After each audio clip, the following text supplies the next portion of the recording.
প্রিয় দেশবাসী, জলবায়ু পরিবর্তনের ঝুঁকি মোকাবেলায় জলবায়ু পরিবর্তন trust, Bangladesh climate change resilience fund কিংবা গ্রিন ক্লাইমেট ফান্ডে দেশি বিদেশি উৎস থেকে জমা হওয়া হাজার হাজার কোটি টাকা লোপাট করে নিয়েছে আওয়ামী লুটেরা চক্র। জলবায়ু তহবিলের টাকা মানেই যেন আওয়ামী লুটেরাদের লুটপাটের নিরাপদ খাত। বাংলাদেশ জলবায়ু তহবিলের টাকা খরচ করে নেওয়া এমন একটি প্রকল্পও খুঁজে পাওয়া যাবে না যেখানে লুটপাট বা দুর্নীতি হয়নি।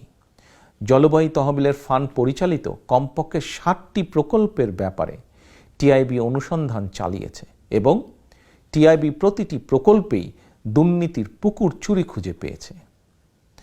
জলবায়ু তহবিলের টাকা লুটপাটের দিকে নজর থাকলেও জলবায়ু মোকাবেলায় বিনা ভোটের সরকার কার্যত কোনো কার্যকর উদ্যোগই গ্রহণ করেনি। প্রিয় দেশবাসী ভাই বোনেরা, বিভিন্ন গবেষণা সংস্থার পরিসংখ্যানে দেখা যায় 1971 সালে বাংলাদেশে কমপক্ষে 12 শতাধিক নদ নদী ছিল।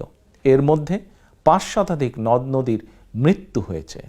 1974 সালে ফারাক্কায় বাঁধ নির্মাণের জেরে বাংলাদেশের নদ নদীর এই মরণযাত্রা শুরু হয়েছিল। নদী বিশেষজ্ঞরা বলছেন, উজানে নদীর পানি এবং পলিপ্রবাহে অব্যাহতভাবে বাধা সৃষ্টি, নদ নদীর অবৈধ দখল, অপরিকল্পিত অবকাঠামো নির্মাণ সহ নানা কারণে একের পর এক দেশের নদীগুলো মারা যাচ্ছে। একদিকে পানি প্রবাহ না থাকার কারণে, অন্যদিকে দখলদারিত্বের কারণে অনেক নদী প্রায় খালে রূপান্তরিত হয়েছে।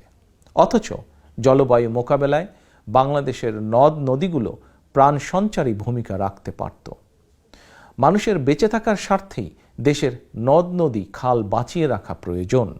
নদ নদী খাল জলাশয় বা জলাধারগুলো দখলমুক্ত এবং সজীব রাখা রাষ্ট্রের বিশেষ একটি দায়িত্ব হওয়া উচিত। প্রিয় দেশবাসী, বাংলাদেশে জলবায়ু পরিবর্তনের নেতিবাচক প্রভাব মোকাবেলায় আমরা বাংলাদেশের স্বাধীনতার ঘোষক শহীদ রাষ্ট্রপতি জিয়াউর রহমানের একটি দূরদৃষ্টি সম্পন্ন যুগান্তকারী খাল খনন এবং বৃক্ষরোপণ কর্মসূচির কথা স্মরণ করতে পারি। খাল কাটা হলে সারা, দূর হবে বন্যা খরা। এই স্লোগান নিয়ে শহীদ জিয়া সারা দেশে খাল খনন এবং বৃক্ষরোপণ কর্মসূচির মাধ্যমে দেশে সবুজ বিপ্লব শুরু করেছিলেন। Mother of democracy Khaleda Zia সরকারের সময়ও সবুজায়ন কর্মসূচি এগিয়ে নিয়ে যাওয়া হয়েছিল। জনগণের রায় বিএনপি ইনশাল্লাহ পুনরায় ক্ষমতা এলে জলবায়ু মোকাবেলায় আবারও দেশে শহীদ জিয়ার সেই বিপ্লব কর্মসূচি পুনরায় শুরু করা হবে।